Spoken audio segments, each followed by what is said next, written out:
Lava Hound is one of the best beatdown decks of all time, but although it looks pretty easy to play, there are a lot of things that can change your gameplay from looking like this to this.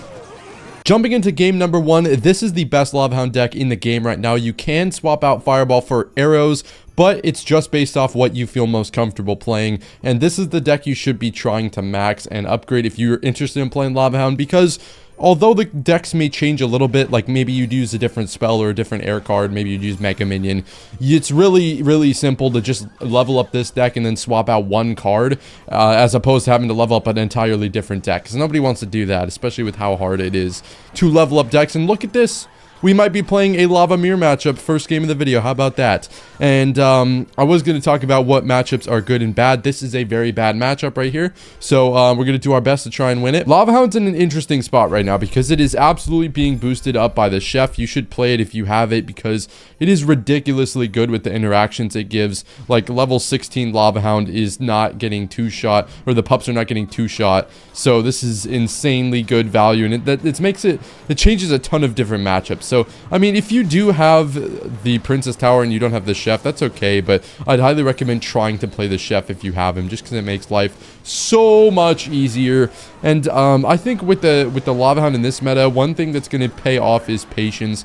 Just making sure that you're being calm with your Lava Hounds in single. You don't want to be overly aggressive. A lot of players at lower arenas are really aggressive. So when you go in with like a Lava Hound, they're going to go straight away with like Lumberjack, he barbs the bridge. Oftentimes you're going to go Lava Hound and then you're going to try and defend their push, and you're going to fail to defend their push. You're going to take a lot of damage, and then suddenly you have no more elixir for the defense or for offense to support your push. So that's a lot of the problem. I mean, if you get that out of the way and you're just a little more patient with your Lava Hounds, you should see a lot more success with this deck. So I expect him to Evo Zap here. Oh, never mind, he doesn't have Evo Zap yet. Well, thank God he didn't.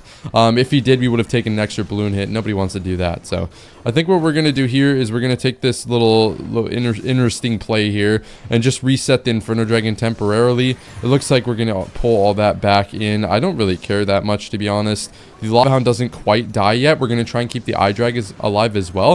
And then we'll go in with the Fireball here. We won't get the crazy amount of damage that we were hoping for, but we do get two huge... Actually, we do. Actually, we do, baby.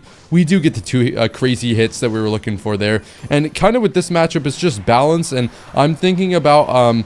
how can I go in with Lava when my opponent can't really do anything about it? So it's the same in every matchup, but especially in the mirror, I'm kind of just thinking to myself, how can I create opportunities for myself and not get punished? As you can see, we just dominated that guy. Hopping into our next game, we can use this strategy for that last matchup in pretty much any matchup. We're going to spend the first few like 30 seconds or a minute of the game. Look at the chef doing work over there. We're going to spend the first minute or so trying to figure out what our opponent has, and then we'll time our push accordingly, so that we don't want to go in Lava first play off the bat and just get dominated with like the wrong hand.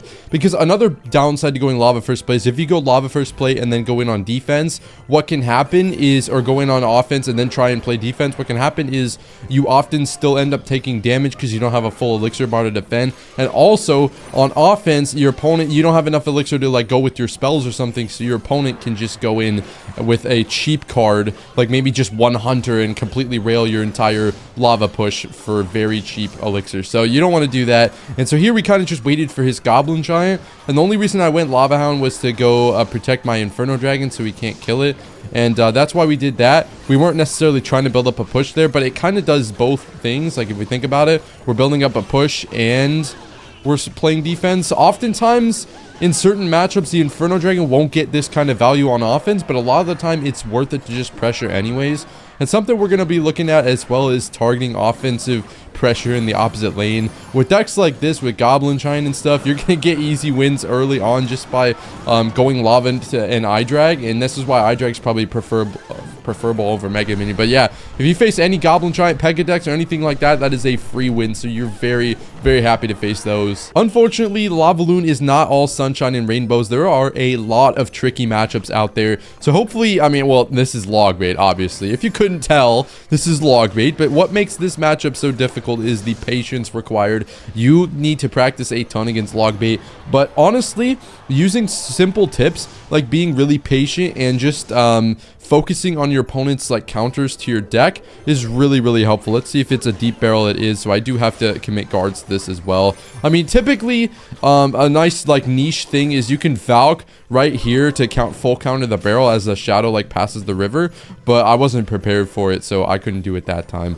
It does look like we'll be able to go in with a zap here and get out a little bit more elixir. But the problem with log bait is it's just so hard to break through early in the game, so you just need to make sure that you are 100% focused on trying to pull off the best defense you can and not go down too much damage. What we're gonna do, we're not gonna fireball that here. I think we're just gonna wait a little bit, be patient here, kind of save our spell. This matchup does get easier with arrows, but you just kind of like I have no idea when I'm gonna face log bait, so I just kind of have to risk it, and I'd rather give myself the opportunity to beat like queen hogs and like E-drag decks easier with fireball than beat log bait, because I think I can still beat a log bait if I play really well. So we'll go Valkyrie here. I'm fully expecting to get Knight guarded very soon here. Does look like he's gonna go with that. It's an interesting play there. I think the Evo Skellies will survive that, unfortunately though. We'll see. Hopefully they don't. It looks like they do, but that's not too big of a deal. Let's just go fireball up here. And so we'll go into double down around 2,000 damage, which is perfectly acceptable as long as we set up a really nice push. So what I'm going to do here is this quite clearly. Oh, he's freaky with it. Wow. Okay, so I wasn't entirely expecting him to go in with the tricky barrel on the other lane, but that's okay. It doesn't hurt us too much. So what we're gonna do here, I think, is try and set up this dual lane pressure so he can't really defend this very easily. So that's the goal here. We're gonna go Evo Valk as well. I'm gonna go Evo Valk like this, and I think I'm gonna go Skelly Drags also, and then we'll go maybe with the balloon in this lane, and then I think we go Zap up here to just try and kill the Eye Tower and the Princess and get some decent damage here. So he goes in with the Eye Tower, and as you can see, we're gonna get a little bit of damage on the right side, and the Inferno Dragon locks in on the left side as well, so that's pretty nice. We're going with the Hovelound here, and then we'll just guards to clean up this Goblin gang. Hopefully they help deal with this barrel as well. I think I'll just go Valk just in case though. So it does look like we're going to take a little bit extra from the spears, but it is what it is, you know, it is what it is. We'll go Skelly Drags over here as well. I'll get my Zap ready in case we have to zap this Inferno Tower. We'll just go in with the balloon here. I'll save my Fireball and guards. Just in case, we'll go Fireball back here for this Princess. Unfortunately, it does look like the Princess is going to kill everything there, so we will get one hit, and we might get two if we are lucky. Let's go guards, and then we just need one more Fireball to finish off the game, so we're going to go Skelly Drags in case he goes Princess the bridge. He can't because it's going to be blocked by the Skelly Drags, and now we can try and get this anti-barrel placement ready. Oh god, please tell me he's not back to a tricky barrel. I'm so screwed if he's back to a tricky barrel. W predict right there. He does not look like... Oh, he is back, but he didn't have it in cycle. Okay, so it is possible to beat bait with Fireball. You have to play really well with the dual lane pressure, though, and hopefully you learned a little bit from that game. Oh, no. Oh, no. Recruits in the back first play. Recruits is a nasty matchup. So, hopefully we're gonna see a bit of an easier time against Recruits here, depending on what type of Recruits deck it is. I know there's Goblinstein Recruits. There's, like, I can just some obscure Ram Rider Recruits deck. There's good old-fashioned Diddy Cage. You know, it could be anything. So we're just going to go with a slight little balloon push here to test the waters. It does look like Zappy's Flying Machine Hog. So worst case scenario, Fireballs here. We don't get any damage, but we should get a hit. I'm not going to be too aggressive with that Zap there, though, because the tricky thing is if you're too aggressive and you leave yourself with no elixir, you're just going to get, like, since your opponent's going to be up a butt ton of elixir, that he could have just gone like hogs or something if I had overcommitted with the zap, and then I'd have literally no elixir. I'd lose my entire tower, and would all that be worth it for an extra balloon hit? Well, absolutely not. So that's not what we want to do. Let's go in with the Valk as well as the zap. There's no reason to go in with the zap here. It kind of gets me like less damage taken, but at the same time, I don't really need zap for that many things in this matchup, so it's okay to just try and cycle it. What I think I do here is a balloon, and then we probably go in with the Fireball and the Zappies here. If he's smart, he goes in with Recruits, and then we'll just try and defend one lane. But it does not look like he goes Recruits, so he tries to defend, which is good for us. So I think what we can do here, honestly, I might just, yeah, I'll go Skelly Drags here. I was tempted to tank that Flying Machine, but since he went with the Bar Barrel too, that'd be a little too much damage to tank. I'm usually okay at tanking around 800 to 1,000 if my tower's like really healthy. But if not, then I'm not just going to tank damage for no reason.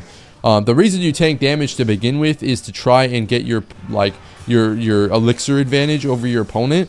and so it allows you to go in with offense while you're up elixir, and then you can kind of force your opponent to make like a aggressive play because they think you're down elixir, kind of stuff like that. Obviously, it's not going to work against a really good player, but that fireball was kind of cheeks. I'm not going to lie, like fireball was kind of cheeks. I'm going to have to go in with the balloon here. And then try and break through his Diddy cage. That fireball, I got tempted. I thought I could hit everything there, and it does not look like I could end up hitting everything there, unfortunately. But the nice thing is this tower is being tanked for. So what we can do here is zap really quickly just to get this balloon to the tower. And what we, bro, there's no way this doesn't get hit. That's what I'm saying, bro. There's no way this doesn't get hit. Are you kidding me? Now we only need 2 more fireballs. However, I am gonna have to burn this fireball on these piggies here. Astaghfirullah. I would never play piggies because yeah, anyways, haram. We'll go in with the balloon here since we can kind of just apply pressure. There's no big reason. I don't think I can like afford to go in with lava, so because I could get punished way too easily. All we really need here is a death bomb, so let's just get into death bomb range, and then we can drop a fireball, and that will be GG's. A little bit too close, but you know what, it's still all good. Ooh, looks like we're going up against a Battle Ram Evo deck. You don't see that every day, but it does look like the most, or I won't say, no, it's definitely not the most popular bridge spam version, but a very popular bridge spam version right now with just complete pressure. We're not going to get a break this game.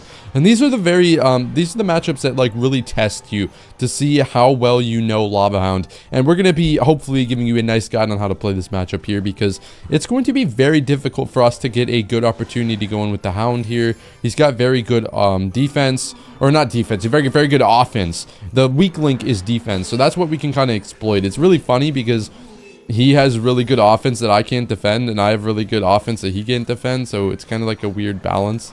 We're gonna go, I think we just honestly zap here, although this, you know, would be a ideal time to go lava, you might think. I really don't think it is. We'll go in with the Valk here. We'll take a little bit of battle ram damage. If we're lucky, we don't. The skeleton dragons actually splash a little bit. Hallelujah! I didn't expect that at all, because they never splash. So it does look like we're going to be able to go into double with our towers alive. Fingers crossed. So we can, I mean, he does have spear goblins. I mean, we can kind of just, I think we go in with lava here because no battle ram in cycle, no goblin sign in cycle. So what we can do here is probably just surround this this guard, or this royal ghost with the guards here. I mean, if he takes it after this, it is what it is, man. If he takes the tower after all this defense, then that's fine with me. So it does look like I think the bandit takes there, but to be honest, that's perfectly fine as long as we get ready for this cannon cart in the middle here. He's not gonna look like he does it there, which is really nice for us. We take this fireball here. I don't want to use my Evo Zap yet if I don't have to. I don't think I do. I'm gonna gamble. It does not look like I do. Yes. So you want to be, I want to try and save my Evo Zap because with that push, I was kind of guaranteed to take the tower anyways, if that makes any sense.